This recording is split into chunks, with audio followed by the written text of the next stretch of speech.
कमी पड़े तो मुझे बताओ, मैं आपको दे देती हूँ भाग।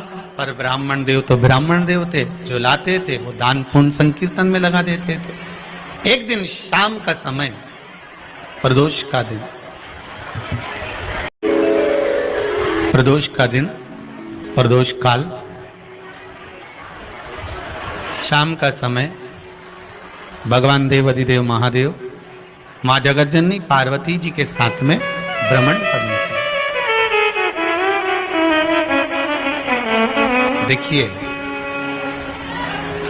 अगर प्रदोष का व्रत नहीं कर सकते, प्रदोष के दिन आप व्रत नहीं कर सकते, मान लो आपसे भूखा नहीं रहा जाए, प्रदोष का व्रत नहीं कर सकते, प्रदोष के दिन आप भूखे नहीं रह सकते, मंदिर भी नहीं जा सकते, दिया भी नहीं लगा सकते,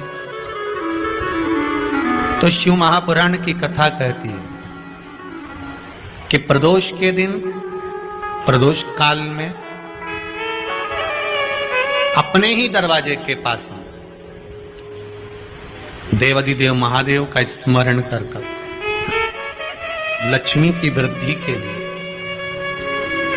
कार्य सिद्धि के लिए, संपदा को प्राप्त करने के लिए आप अपने ही दरवाजे के पास में एक दीप लगा सकते हो। कौन से दिन? प्रदोष के।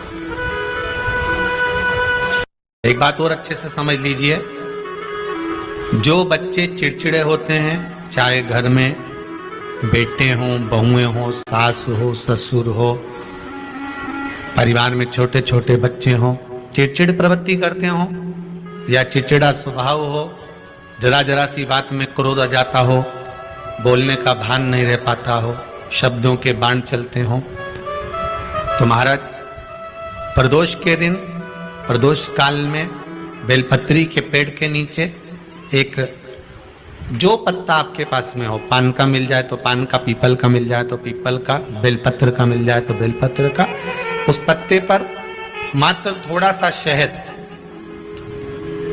और 7 दाने चावल के रखकर घी का दिया लगा दो महाराज, और थोड़ा सा जल हाथ की अंजलि में लेकर भगवान देवाधिदेव महादेव का स्मरण कर कर कि इस बेलपत्री के वृक्ष के नीचे माता लक्ष्मी, पार्वती, सरस्वती विराजमान है। इसी बेलपत्री के पेड़ के नीचे मेरे देवाधिदेव महादेव का 12 ज्योतिर्लिंग का स्वरूप प्रकट है। उनका स्मरण कर कर जल चढ़ा दीजिए और उसका स्मरण कर लो जो चिड़चिड़ प्रवृत्ति करता हो, क्रोध करता हो, जिसको बोलने का भान नहीं होता हो, सम्मान नहीं देता हो, अपशब्द कहते हो, उनका स्मरण कर कर आप छोड़ेंगे। एकदम एक प्रदोष करेंगे, दूसरे प्रदोष तक तो आपको कोई दिक्कत ही नहीं है। 2-3 प्रदोष कर कर देखिए, बाबा कृपा करें। बच्चों को पढ़ने का कह रहे हो, पढ़ने बैठो, पढ़ने बैठो, पढ़ने बैठो, पढ़ने बैठो, तो एक आध प्रयास बच्चों के लिए भी कर लिया करो कि भाई ठीक है। जैसे बैकुंठ चतुर्दशी वाला उपाय हमारे YouTube पर भी डला हुआ है, आप उसको निकाल कर सुनना। बैकुंठ चतुर्दशी के दिन प्रयास करना, बच्चे लोग विद्या में प्रबल होंगे।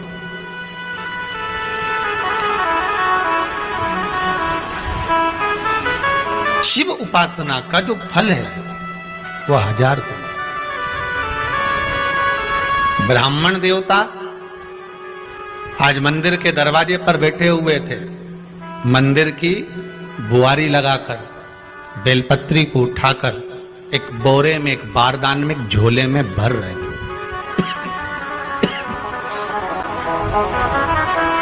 एक बारदान में, एक बोरे में, एक झोले में भर रहे हैं। पहले भी कथा में काज फिर कहते हैं, शिव मंदिर में जल बाद में चढ़ाना, शंकर के मंदिर में जाकर पंचामृत स्नान बाद में कराना, शंकर जी के मंदिर में जाकर पूजन बाद में करना।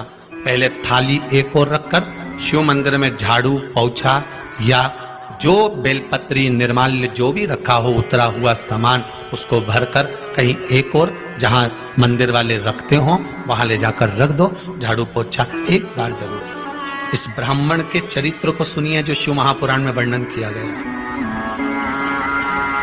कार्तिक महत्तम की कथा कर रही है। कार्तिक मास में पड़ने वाले प्रदोष के दिन महाराज वो ब्राह्मण बेलपत्री को उठा उठा कर बारदान में भर रहा था।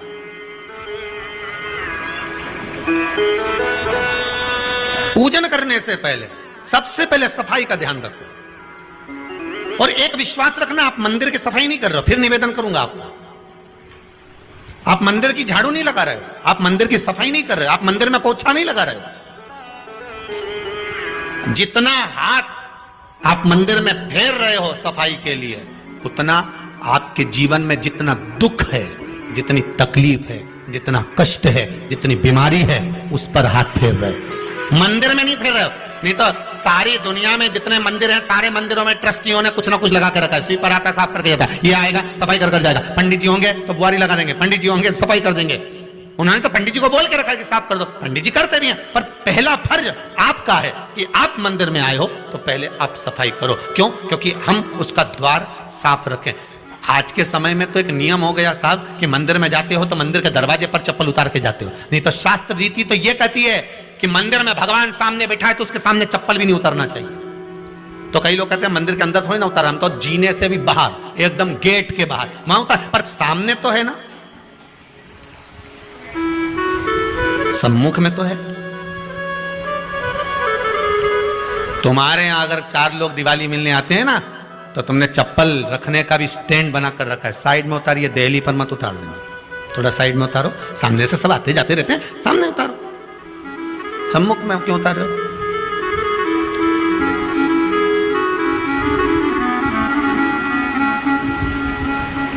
थोड़ा द्वार पे से दूर उतारिए।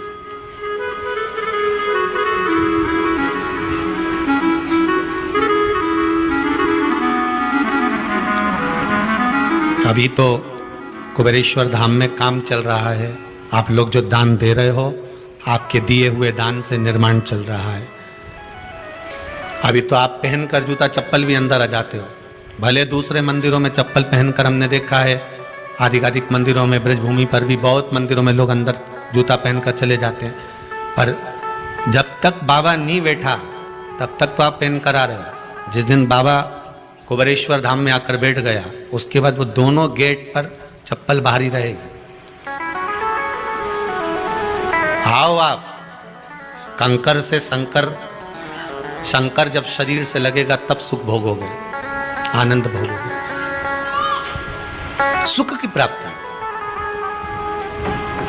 अपने द्वार पर भी कितना सुंदर लिखा है भविष्य पुराण के अंतर्गत,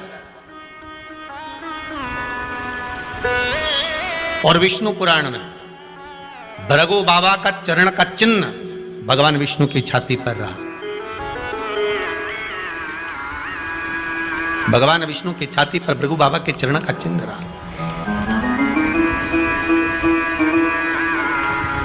चरण का चिन्ह। अब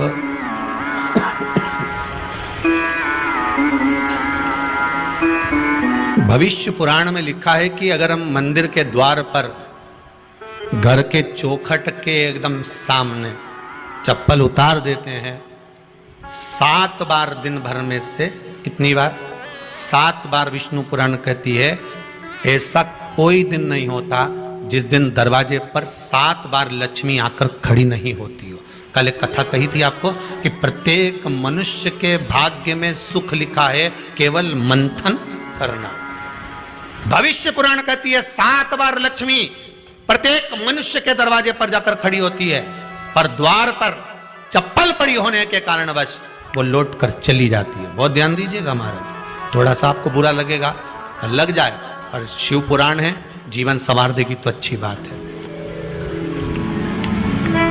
जीवन संवार दे तो अच्छी बात है। मंदिर के द्वार पर हम जब चप्पल छोड़ते हैं, जिस मंदिर की चौखट पर चप्पल छोड़ी है, आप जितनी देर आराधना में लगे रहते हैं, उतनी देर तक आपकी चप्पल पर जितने लोग लांग कर जाते हैं, जितने लोग लांग कर प्रवेश करते हैं, उसका भी दुख आपके भाग्य में आता चले जाता है। ध्यान दीजिएगा जरा। चप्पल का भविष्य पुराण में पढ़िएगा कभी कि पादुका का महत्व क्या है, पादुका किस ओर उतारना चाहिए, पादुका को कहाँ रखना चाहिए, किस जगह पर बुआरी झाड़ू को रखना चाहिए, किस जगह पर चलनी को रखना चाहिए, सुई